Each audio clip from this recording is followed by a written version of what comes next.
explaining a problem from electromagnetic induction. EMF induced in a disk which is rotating in magnetic field. A copper disk of radius 0.1 meter is rotated about its natural axis with 10 rps, is nothing but 10 rotations per second in a uniform magnetic field of 0.1 Tesla with its plane perpendicular to the field. The EMF across the radius of the disk is, means there is a disk in xy plane.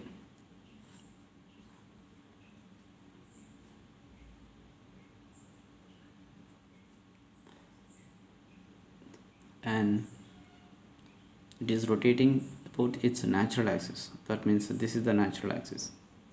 So in this direction it is rotating like this, and direction of the magnetic field along the upward out of the phase is nothing but along the z axis. When it is actually here they mention in the problem, it is moving with constant angular velocity, means they given here number of rotations per second is 10 rps, 10 rotations per second it is doing. In 1 second it is making 10 rotations, means a constant angular velocity it is maintaining. We can find angular velocity omega is equals to 2 pi n, then n value 10, you will get simply 25 radian per second you will get actually. Angular velocity, we got the angular velocity, it's moving with constant angular velocity. So now when it is moving with a constant angular velocity, so imagine a small particle, a charged particle is here, and we had to find what is the EMF generated throughout the radius. So from here to here we are going to finding the EMF. We call that is actually induced EMF.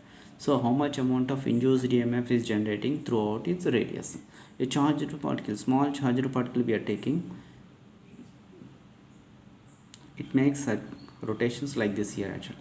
So all the particles, so here infinity number of charged particles present, but all the particles having same velocity or different velocity in the sense here I'm telling linear velocity. Here every particle having this different, means whatever the particle is here, this is very close to the axis of rotation, means its radius is, for this radius is small, whichever the particle is at the edge of the disk it is having maximum radius, and particles, some of the particles can be exist on the axis of rotation also, they have minimum radius.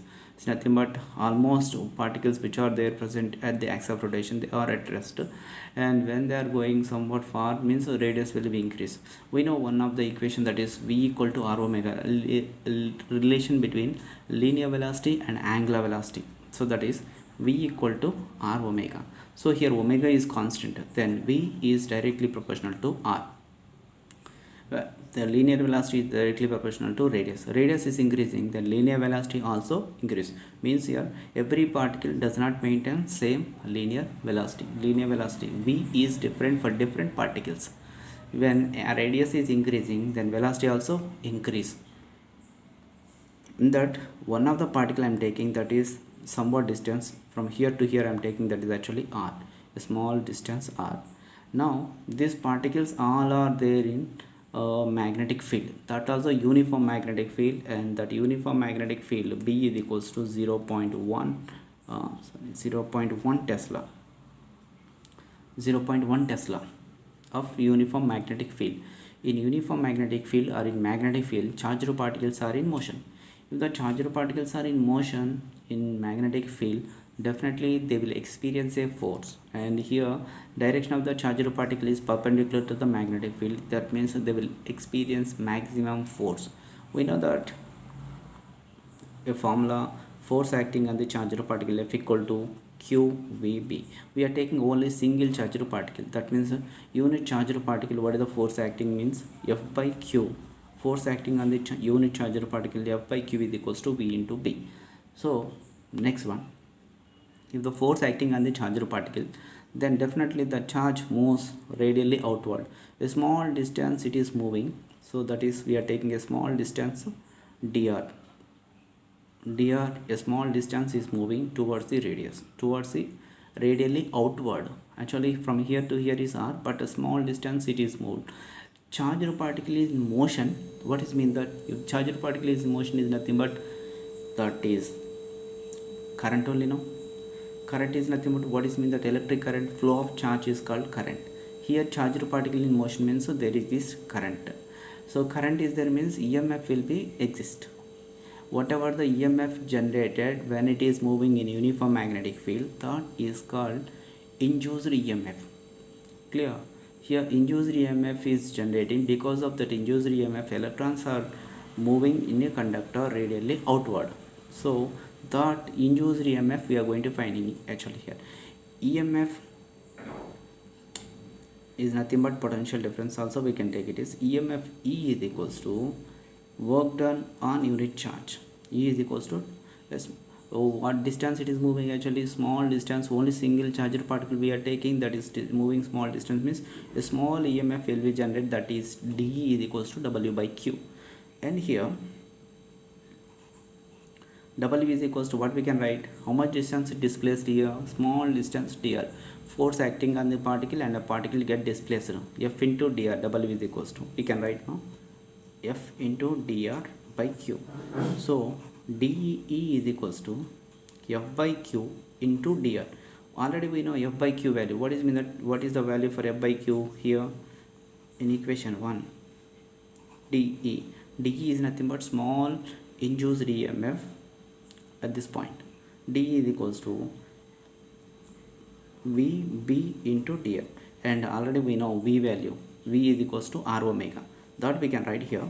dE is equals to D I am writing here, and V is equals to omega R dr. This EMF is generated a small charged particle at a small distance, means throughout the radius we have to consider that. I am taking actually radius of the circle is R. So 0 to R we have to find the EMF generated in the disk. So if I want to find E is equals to, then I need to do integration for this one, dE over 0 to R, that equal to integral 0 to R